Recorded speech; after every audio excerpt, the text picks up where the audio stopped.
안녕하세요. 풋볼 포레스트입니다. 2026 북중미 월드컵이 개최되면서 많은 경기들이 날마다 계속해서 펼쳐지고 있고 어느덧 1차전 경기들도 종료가 되면서 조별 라운드 2차전으로 돌입을 해서 대회도 상당히 진행이 되고 있는데, 이번에는 아시아에서 가장 강한 레벨의 팀으로 손꼽히는 이란 대표팀이 유럽 최고 레벨의 팀을 상대로 도전에 나서게 됐었습니다. 바로 오늘 새벽에 있었던 2026 북중미 월드컵 G조 2차전에서 벨기에 대표팀과 이란 대표팀이 맞대결을 펼쳤었는데요. 일단 벨기에 대표팀의 경우 현재 피파 랭킹 9위 자리에 위치한 세계적인 강팀으로서 벨기에 대표팀은 이번 월드컵 유럽 예선 또한 플레이오프 없이 직행으로 올라왔는데, 심지어 5승 3무 무패로 올라왔고 2025년 3월부터 2026년 현재까지 총 13경기에서 무패 행진을 달리고 있을 정도로 지는 법을 잊은 수준으로 최근 성적이 좋은 팀입니다. 그리고 이란 대표팀의 경우에도 현재 피파 랭킹 22 자리에 위치한 아시아에서는 일본 다음으로 가장 높은 랭킹을 자랑하는 강팀으로서 이란 대표팀은 월드컵 아시아 지역 예선에서도 단 1패만을 기록하는 압도적인 성적으로 직행 티켓을 따낸 강팀이고, 월드컵 본선 무대에서도 지난 두 대회에서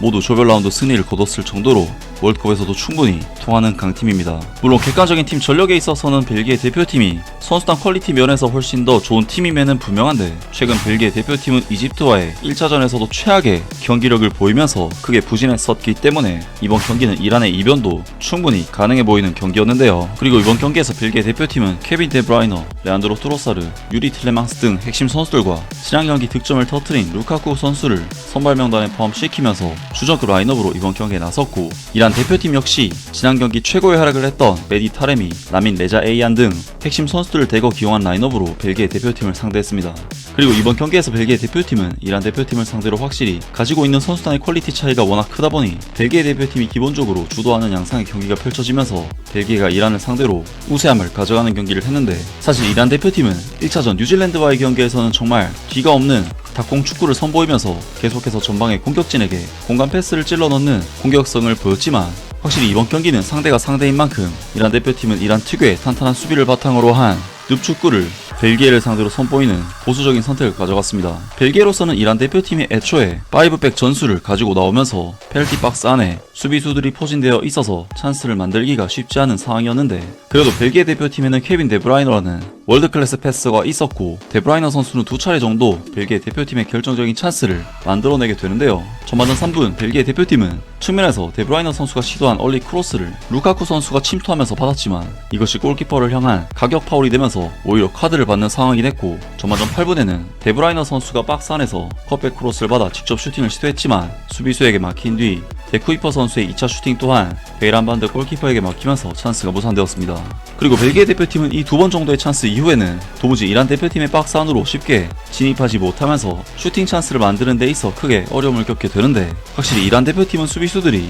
뒷공간 커버에는 다소 약점이 있어도 박스 안에서는 워낙 신체 조건이 좋고 상대 공격수와의 경험에서 강점이 있는 선수들이다 보니 유럽의 강한 공격수들을 상대로도 어렵지 않게 버텨내는 모습을 보였고, 심지어 이번 경기에서는 거의 피지컬 끝판왕급 선수라고 할 수 있는 로멜로 루카쿠 선수가 이란의 페널티 박스 안에서 계속해서 경합을 펼쳤지만, 루카쿠 선수는 이란의 밀집 수비 속에서 계속해서 볼 소유권을 잃는 모습을 보이면서 도무지 이란 수비수들을 상대로 경합에서 우위를 보이지 못하는 답답한 경기를 했습니다. 그리고 수비적으로 안정감을 찾기 시작한 이란 대표팀은 서서히 공격도 시도해 나가기 시작하면서 상대 수비 뒷공간을 노리는 공간 패스로 계속해서 역습을 시도했는데, 특히 전반전 13분 이란 대표팀은 코너킥 상황에서 세컨볼을 따낸 뒤 센터백인 카나니 선수가 상대 수비를 등진 상황에서 결정적인 슈팅을 시도했고, 이것이 거의 득점으로 연결될 수도 있었지만 쿠르투아 골키퍼가 간신히 세이브를 해내면서 벨기에 대표팀으로서는 정말 큰 위기를 넘겨냈는데요. 그리고 이란 대표팀은 전반전 14분에도 코너킥 상황에서 에자톨라이 선수가 위협적인 헤더로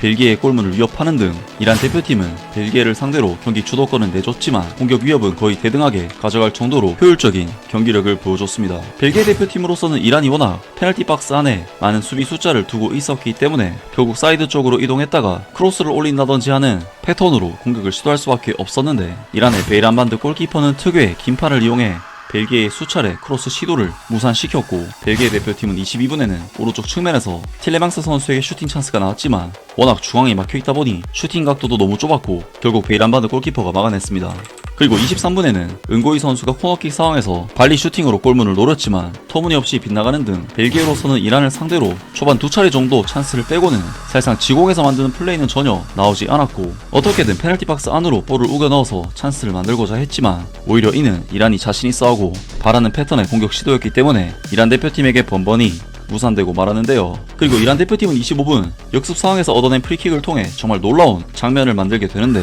이란 대표팀은 프리킥이 꽤나 가까운 거리에 있었음에도 슈팅이나 로밍 패스가 아닌 깔아차는 스루 패스를 통해 타리미 선수에게 순간적으로 찔러줬고 타리미 선수는 기가 막히게 침투해서 볼을 받아낸 뒤 깔끔한 마무리로 득점을 터뜨리면서 이란 대표팀은 벨기에 대표팀을 상대로 정말 최대한의 효율을 뽑아내면서 득점까지 뽑아내는 엄청난 상황을 만들어내게 됩니다. 이란으로서는 수비적으로 지키는 플랜을 가져가면서 득점을 만들었기 때문에 정말 완벽하게 자신들이 의도한 대로 경기가 흘러갔다고 할 수가 있었는데 아쉽게도 이란의 득점은 옵사이드 취소가 되면서 무산되고 말았고 벨기에에게는 너무나도 다행스러운 판정이라고 할 수가 있었는데요. 그리고 이후에도 벨기에 대표팀은 내려앉아서 늪축구를 시전하는 이란을 상대로 이렇다 할 해답을 찾지 못하면서 번번이 공격 찬스들을 무산시키게 되는데 벨기에 대표팀은 41분 케빈 데브라이너 선수가 순간적인 침투 후 마무리 슈팅까지 가져갔으나 제대로 임팩트가 되지 않으면서 찬스가 무산됐고 43분에는 살레마이커스 선수가 왼발 슈팅으로 골문을 노렸지만 워낙 수비수가 많다 보니 6탄 방어에 막혔으며